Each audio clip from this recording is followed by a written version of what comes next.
Alright, Nuka-Knights, here we go. Second set on Fighting Spirit. And the bird toss, the dino toss, is just one step away from another round of 16. I think his million, give or take, 1 or 2, round of 16. I actually don't remember the last OSL round of 16 Stork wasn't in, so that's definitely saying something. And I think he broke his streak, his MSL round of 16 streak last season, so Stork, one of the most consistent StarCraft players in history. He's been around a long time. Started getting really, really good in 2005, I'd say, and he's been pretty much kicking ass, taking names since 2005, and that is definitely saying something. I'd say that Stork is probably the most consistent pro StarCraft player behind Nada. Nada, I don't think there's any argument that Nada is the most consistent StarCraft player of all time.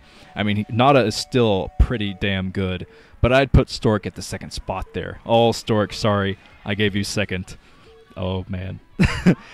Don't tell Stork about this. He's going to get very mad at me. Okay, let's sync this thing up. Accept.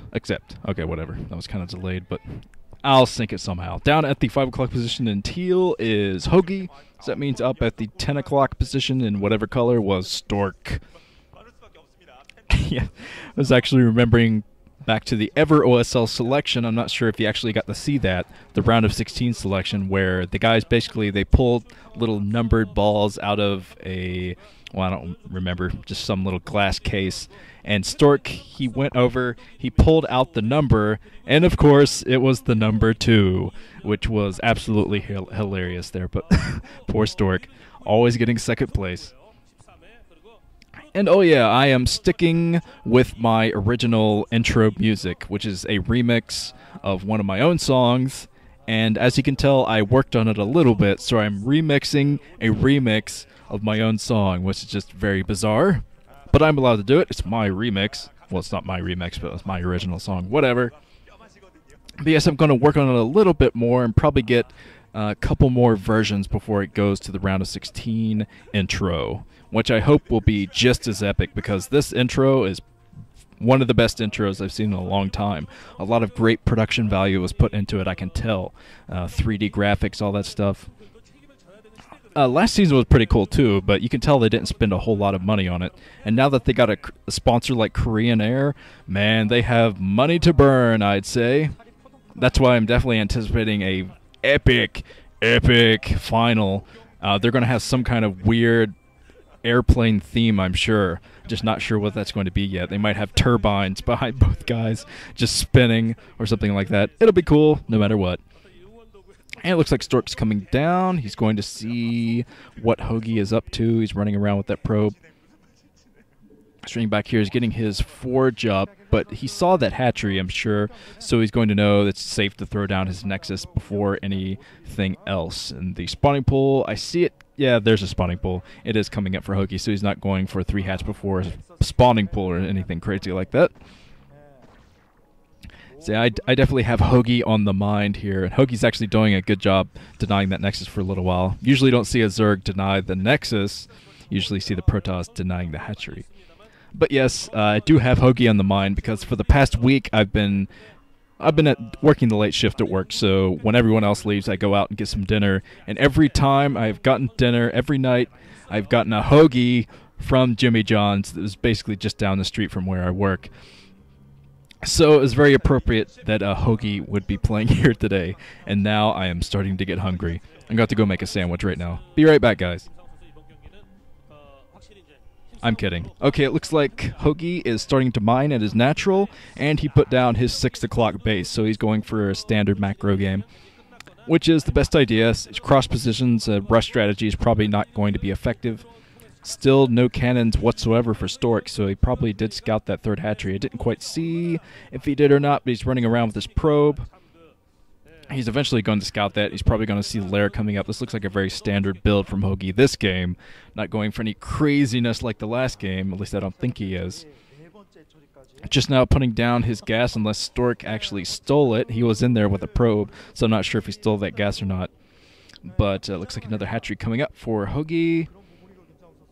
So HoGiL is going to get a lot of Hydras out there soon enough, and Stork's doing a pretty good job blocking these pesky... Oh, one probe goes down, so HoGiL is going to sneak by one Zergling. Luckily for Stork, it's not 3 Zerglings, because 3 Zerglings could cause him a lot of problems. Not to mention any number above 3. But 2 Zerglings, 1 Zergling, it's not that difficult to deal with that inside of your base. It's just HoGiL is going to get some great scouting information for a long period of time with that Zergling. He's not going to let that Zergling die just yet. He wants to run around and see the next building that comes up for Stork. So Stork is in here, he has 1 cannon, but he's safe with that 1 cannon. He's actually going out with 1 Zealot, which could be a scouting technique from him. Not sure what else he could do with the Zealot, maybe pick off 1 drone or 2.